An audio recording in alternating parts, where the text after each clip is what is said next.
Hello everyone, welcome to an episode of Jesse's Drone Adventures. We're doing something a little bit different today. Today we're going to visit a few locations where there is supposedly some remaining buildings that belong to an abandoned insane asylum. Don't really know what to expect. I've been told there's some buildings out here. I've been told that they've been demolished. I've been told that some are still standing. But either way, we're going to go check it out, and I'm going to tell you guys a little bit about it. Well, this is the area, according to Google Maps. Kind of looks like a place where people dump trash and shoot guns.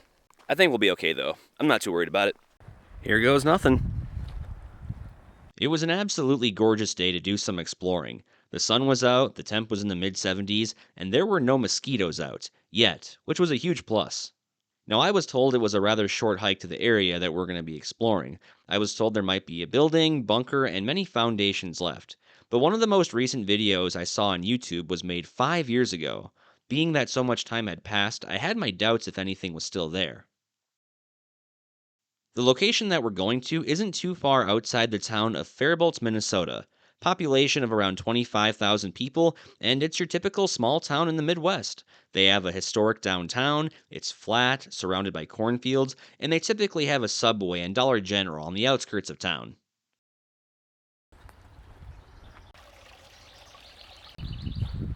Should be right.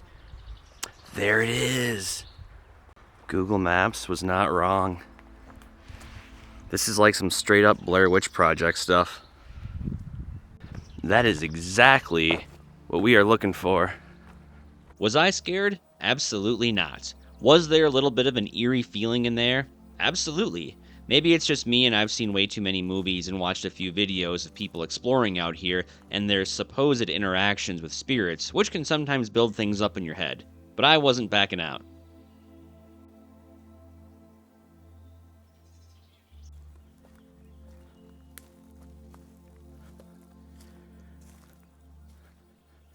Hello, hello, hello? Anybody in here? Just filming. Not trying to scare anybody.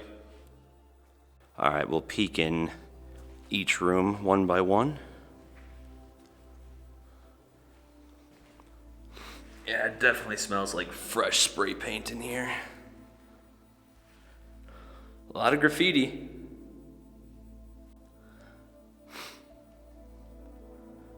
Nothing too interesting, just spray paint cans and tree branches. Let's go check out the other one. Oh, come on. Gotta say, I'm loving the artwork on some of this. Yeah, probably gonna have to blur some of this out.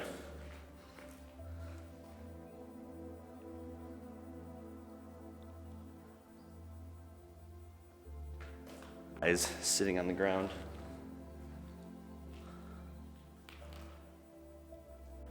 Bunch of Roman candles, fireworks.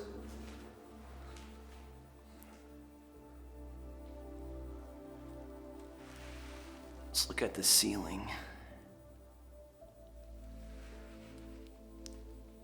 There was a total of 6 rooms here. After checking out the first 3, it was pretty easy to guess what the remaining rooms looked like.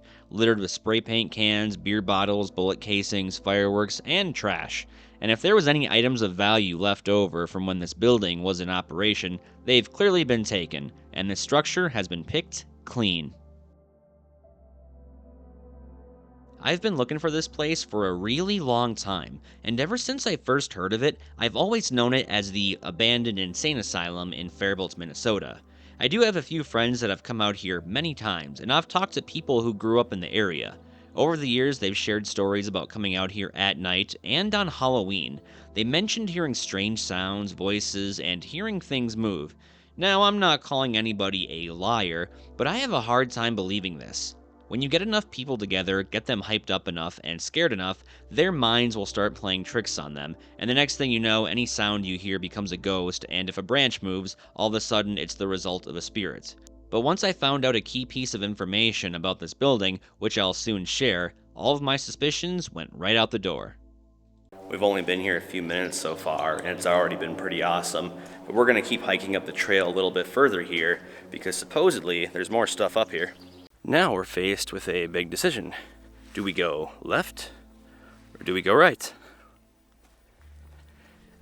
We're gonna try left.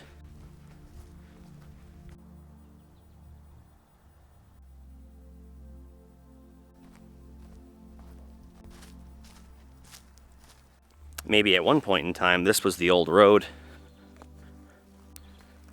Look at this. Building number 2.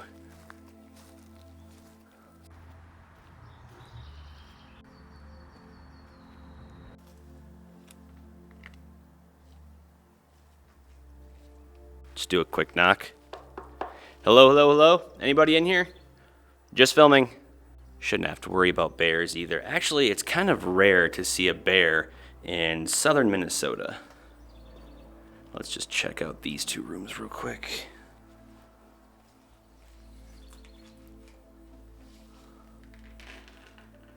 That's creepy. Just sticks, branches, and debris. Doesn't go too far back. A few minutes ago, I had mentioned that there was a key piece of information about these buildings that I wanted to share with you guys. But first off, let me just say, this was an absolute gem to find out in the woods. And the fact that you can still come out here and explore the ruins of an insane asylum is absolutely amazing. But let me drop some truth real quick. The bunker that we're exploring now, along with the previous building, are not the insane asylum. For the longest time, videos online and blogs led me to believe that this is where they housed the so-called feeble-minded, but that's not true. However, these structures are tied to the state hospital where they did house them, located just down the road, but these buildings were nothing more than granaries. There is a lot of loose information on the subject, but the general consensus that I found was that the state hospital operated a farm from the years of 1890 to 1968, which supplied much of the food for the institution, along with providing a source of income. These buildings were part of that farm and were used to store vegetables and grains.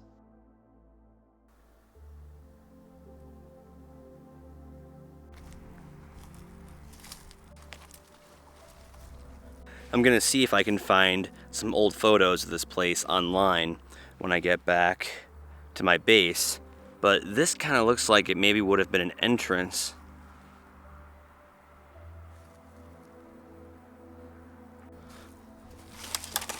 Let's be careful. Ugh. Yeah, set of stairs right there. In the highway, I don't know if you can see it through the trees, but the highway is right there, so maybe there was a road that led up here at one point in time. I spent the next few minutes wandering around and investigating every little thing I could find, from the stairs to the broken slabs of concrete, the barriers located both in front and back, which my guess would just be landscaping for aesthetics. But when I got home, I couldn't find any old photos of these buildings, and let me tell you, I searched and searched, like a heroin junkie looking through the cushions of an old couch sitting in an alley for spare change so they could get high. That might have been a little too much. It was an extensive search. Part of what makes adventures like these so fun and interesting is using your imagination to fill in the gaps and picture what this building would have looked like back in its prime. I know for sure the other 2 buildings were granaries, and if this is the property that was part of that farm, maybe this building was an office for daily operations and utilities, or maybe it was where the foreman smoked cigarettes and drank coffee. If anyone from the area has any insight, please share with us down in the comments section. We would love to know. Now take this next part with a grain of salt, but I also read that there's a series of underground tunnels out here that once connected all of these buildings. Sadly, from what I read, most of them have been closed off, but there is a couple small caves and small tunnels where the other property was just down the street, and we're gonna go there next.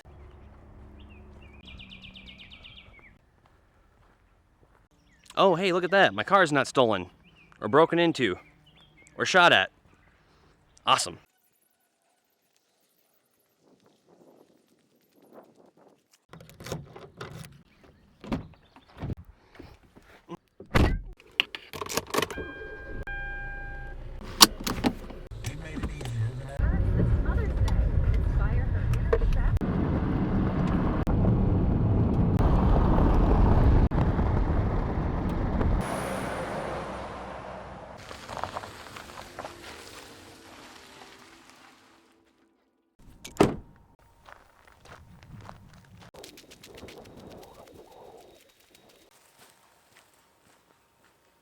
The research I did on this location is a little, we'll say, scattered, because some people have said there's some buildings out here, other people have said there isn't any, and from the research that I did, it sounds like there is a few partial structures, maybe some tunnels and caves, but I've never been out here before, so the only way to know for sure is to investigate ourselves.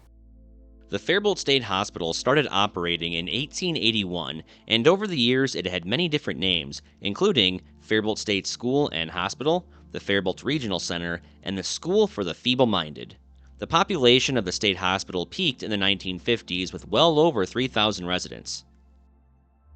According to rbnchistory.hist.cites.carleton.edu, students were classified into one of three categories: the weak-minded, which were considered capable of education and eventually left the institution, custodials, who were watched by an attendant but remained in school, and the hospital class, which included epileptics who permanently remained in the institution and included some of the most severe cases. This topic has always intrigued me, and I think it speaks volumes to how much society has changed in a short period of time. Back in those days, people with mental challenges were shunned from society. Was it a good thing, or was it a bad thing? I think the best way to answer that is, it was just a different time, but by being there, they could at least receive the proper around-the-clock care, attention, and socialize with others. But after reading a little bit more into the story, I found out it wasn't all sunshine and rainbows. Something just caught my eye in the trees. Ouch. What is that, like a toe strap?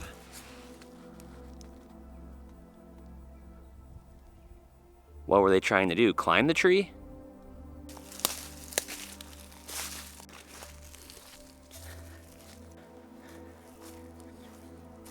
I think we got something interesting up here. What is this, just trash? What in the wicked voodoo satanic ritual cult do we have going on here? We got a Dalmatian in the tree. That's pretty freaking creepy. Is that Blue's freaking Clues? Yeah, that's kind of giving me bad vibes. I mean, it just looks like an area where somebody dumped their trash. You got like an old Barbie music player, Barbie mermaid down here, a frickin' printer. Those things are ancient. It just goes on and on. Oh, hey. Back to the Future. Was that part 2? I don't know if my camera will focus. But it says 1989 on there. Just so many stuffed animals. It's pretty sad. I'm sure this could have been the result of people just driving out to the country and dumping, because you tend to see a lot of that. But if we find bones, then I'm gonna start to worry. We'll hop back on the path here, see what else we can find. I haven't seen any buildings yet, but I feel like we're getting warmer. Oh, check that out.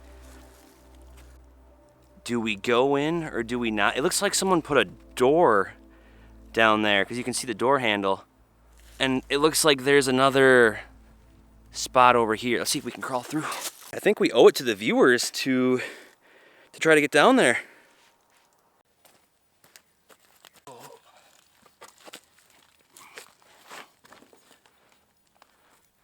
Here goes nothing. Doesn't look like it's that deep, but we're gonna go in there pretty quick, and I'm gonna use my cell phone to show you guys.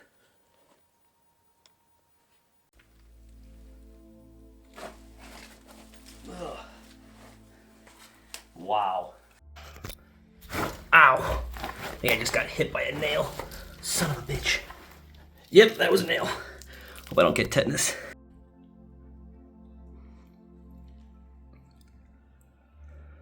Yeah, this is creepy. Light bulb. Look at that ceiling. Looks like there's another hole over here. It doesn't go anywhere.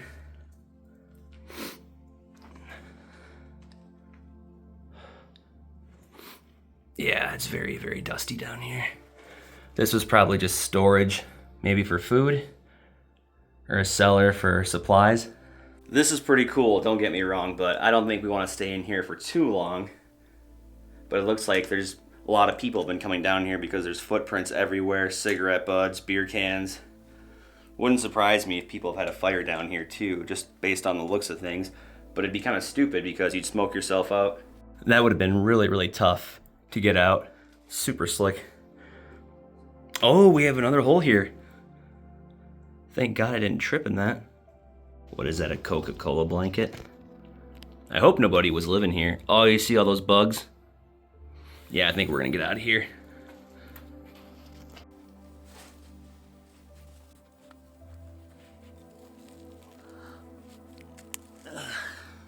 That was definitely something I was not expecting to do today, but I'm glad I did it.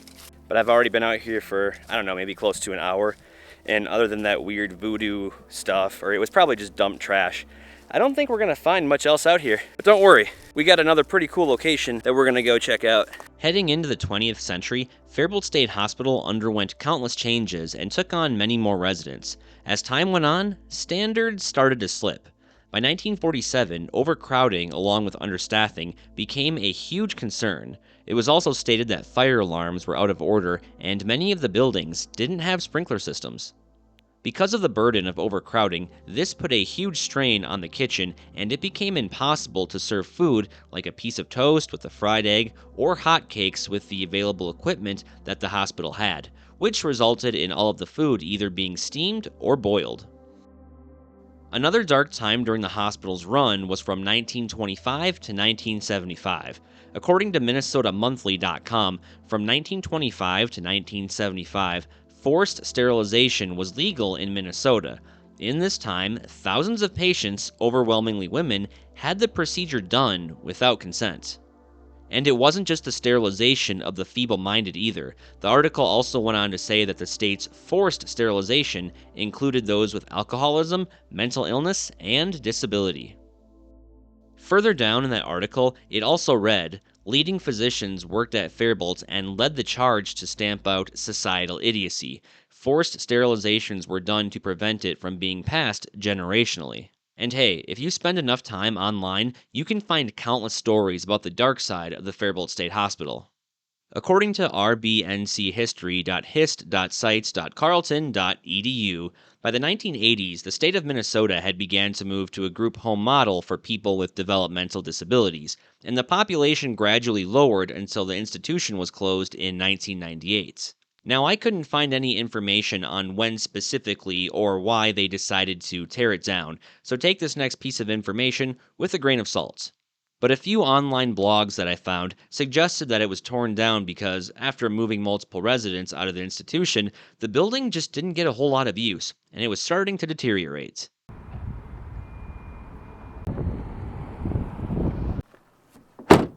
We're currently heading to another spot in Faribault that's supposedly associated with paranormal phenomena. Whether or not I believe that's true, I think you have to visit the location for yourself and draw your own conclusion.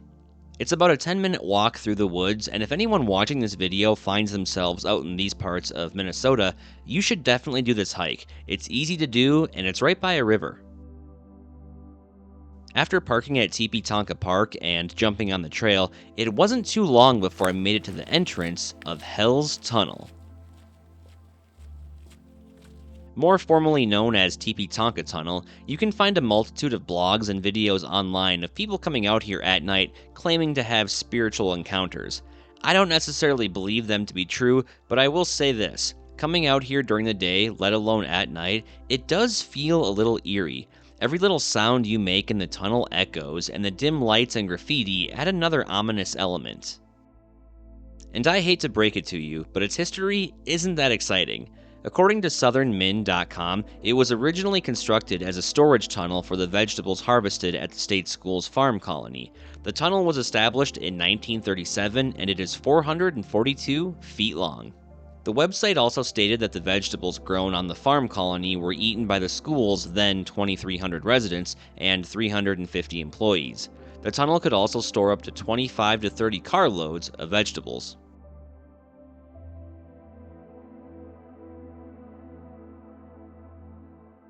I've been out here a handful of times over the last 15 years, and I've never had any sort of paranormal encounter. I even came out here on a cold fall night when there was a full moon.